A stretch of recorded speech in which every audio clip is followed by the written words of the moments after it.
تبارك الذي نزل الفرقان على عبده ليكون للعالمين نذيرا۔ بسم اللہ الرحمن الرحیم۔ ناظرین کرام السلام علیکم ورحمۃ اللہ وبرکاتہ۔ ناظرین کرام، زمانہ طالب علمی سے لے کر آج تک مجھے مطالعہ کرنے کا بہت شوق ہے۔ میں نے قرآن مجید کا مطالعہ کیا، احادیث طیبات کا مطالعہ کیا، کتب فقہ ہوں، کتب حدیث ہوں، کتب تفسیر ہوں، کتب تاریخ ہوں، مجھے ان کتابوں کے مطالعے کرنے کا بہت شوق ہے۔ یہ جو آپ کو میرے بیک سائڈ پر کتابیں نظر آ رہی ہیں، اور اس میں جتنی کتابیں ہیں کچھ تو میں نے خود خریدی ہیں اور کچھ دوستوں نے مجھے خرید کر دی ہیں، کیونکہ میرا مشغلہ بہت ہے مطالعہ کرنے کا۔ میں نے قرآن مجید کو 2 مرتبہ لفظ بلفظ الحمد سے لے کر والناس تک اپنی مسجد میں بعد نماز صبح میں نے قرآن مجید کا درس دیا، اور 2 مرتبہ میں نے الحمد سے لے کر والناس تک مکمل ترجمہ تفسیر کے ساتھ درس دیا ہے۔ اور ابھی تیسری مرتبہ آج میں نے سورۃ ہود شروع کی ہے۔ میں نے قرآن مجید کا مطالعہ کیا ہے تو قرآن مجید میں ایک ایسا مقام بھی آیا ہے جہاں پر میں آ کر بڑی سوچ بچار میں پڑ گیا۔ اللہ تعالیٰ نے ایک ایسی نیکی کا ذکر کیا ہے قرآن مجید میں جس کو تقریباً 100 میں سے 100 میں سے 90% 19% لوگ نہیں جانتے، یا اگر وہ جانتے ہیں تو پھر اس نیکی کو کرتے نہیں ہیں۔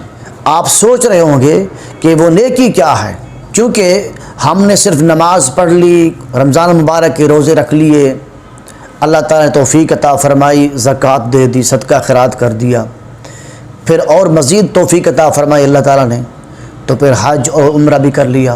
لیکن یہ وہ نیکی ہے، میں اتنا کہہ سکتا ہوں، بلکہ میں چیلنج سے کہہ سکتا ہوں، اگر کوئی شخص اس نیکی کو نہیں کرتا تو اللہ تعالیٰ اس کی نمازیں بھی قبول نہیں کرے گا، اس کے روزے رکھنے بھی قبول نہیں کرے گا، اور اس کی زکوٰۃیں صدقہ خیرات بھی قبول نہیں فرمائے گا، حتیٰ کہ عمرہ اور حج بھی قبول نہیں فرمائے گا۔ یہ وہ عظیم نیکی ہے جس کی طرف اکثر لوگوں کا دھیان نہیں ہے۔ اکثر پڑھے لکھے لوگ، مذہبی لوگ، بڑے تہجد گزار، نیک صالح لوگ ملیں گے، لیکن یہ وہ نیکی ہے کہ شاید کہ اس نیکی کی ان لوگوں کے اندر بھی کمی ہو۔ وہ نیکی کیا ہے؟ قرآن مجید کا پارہ نمبر 2 سورۃ البقرہ آیت نمبر ہے 215۔ اللہ رب العالمین نے ارشاد فرمایا، بسم اللہ الرحمن الرحیم، یسألونک ماذا ینفقون۔ اے میرے محبوب، اے میرے حبیب، لوگ آپ سے سوال کرتے ہیں، مالدار لوگ، دولت مند لوگ، پیسے والے لوگ، بزنس مین، کاروبار کرنے والے لوگ آپ سے سوال کرتے ہیں کہ یہ پیسہ ہم کہاں خرچ کریں۔ آج سوشل میڈیا کا دور ہے، آئے روز آپ کو فیس بک پر، ٹویٹر پر، واٹس ایپ پر، انسٹاگرام پر آپ کو ایسے لوگ ملیں گے جن کی آئے روز تصویریں چھپی ہوتی ہیں۔ آج میں نے فلاں دوست کے ساتھ کھانا کھایا، آج میرا فلاں دوست آیا تھا، میں نے اس کے ساتھ ڈنر کیا۔ یہ کون لوگ ہوتے ہیں؟ یہ وہ لوگ ہوتے ہیں جن کے پاس پیسہ ہے، دولت ہے، مال ہے، بزنس کاروبار ہے۔ ان لوگوں کی تصویریں، فوٹو آپ کو سوشل میڈیا پر ایم پی اے کے ساتھ، ایم این اے کے ساتھ، اور یہ لوگ اس طرح خرچ کر کے فخر محسوس کرتے ہیں۔ آؤ میں تمہیں بتاتا ہوں کہ تم اپنا پیسہ، اپنا روپیہ کہاں خرچ کرو۔ اللہ رب العالمین نے ان مالدار لوگوں کے اس سوال پر جو جواب عطا فرمایا، وہ جواب کیا ہے کہ جب لوگوں نے یہ سوال کیا کہ ہم اپنا مال، ہم اپنا پیسہ، روپیہ، مال کہاں خرچ کریں، تو اللہ جل مجدہ نے ارشاد فرمایا، قل ما انفقتم من خیر فللوالدین۔ محبوب آپ فرما دیجئے، اگر تم چاہتے ہو کہ ہمارا اللہ ہم سے راضی ہو جائے، اللہ کے رسول بھی راضی ہو جائے، تو اپنا مال، اپنا دولت، اپنا پیسہ جو ہے اپنے والدین پر خرچ کرو۔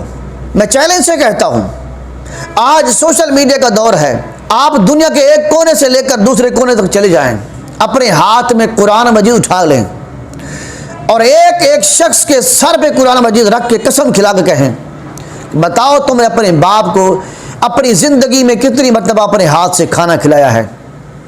بتاؤ تم نے اپنی زندگی میں اپنے باپ کے ساتھ کتنی دفعہ کھانا کھایا ہے؟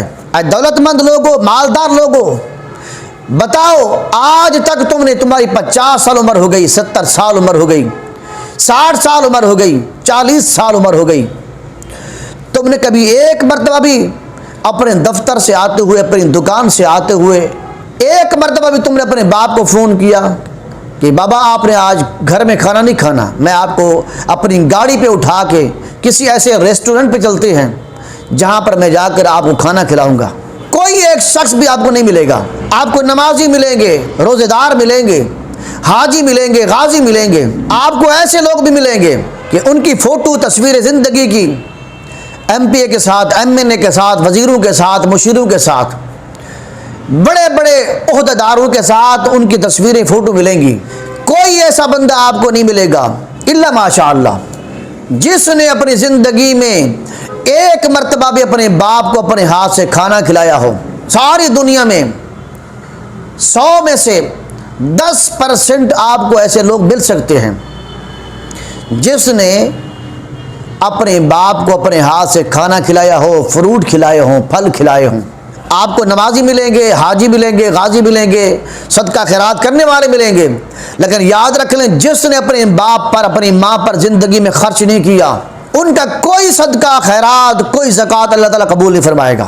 اگر ماں باپ بوڑھے ہو جائیں، ماں باپ کے دانت کمزور ہو گئے، ماں باپ کے اعضاء کمزور ہو جائیں، تو ماں باپ کی خدمت کرنا سب سے افضل کام ہے، سب سے افضل نیکی ہے۔ یہ وہ نیکی ہے جس کے کرنے سے اللہ تعالیٰ نماز بھی قبول فرمائے گا، روزے رکھنے بھی قبول فرمائے گا، زکوٰۃ اور صدقہ بھی قبول فرمائے گا، حج اور عمرہ بھی قبول فرمائے گا۔ اور ایسے لوگوں کے اولیاء صالحین کے میں نے واقعات کا مطالعہ کیا ہے، ان کی زندگی کا مطالعہ کیا ہے کہ جنہوں نے اپنے ماں باپ کے ساتھ بھلائی کی ہے، اپنے ماں باپ کی قدر کی ہے، ان لوگوں کو اللہ تعالیٰ نے مقام ولایت عطا فرمایا ہے۔ اللہ تعالیٰ ہم تمام مسلمانوں کو اپنے والدین کے ساتھ حسن اخلاق اور اپنے والدین پر خرچ کرنے کی توفیق عطا فرمائے۔ آمین۔ وما علینا الا البلاغ۔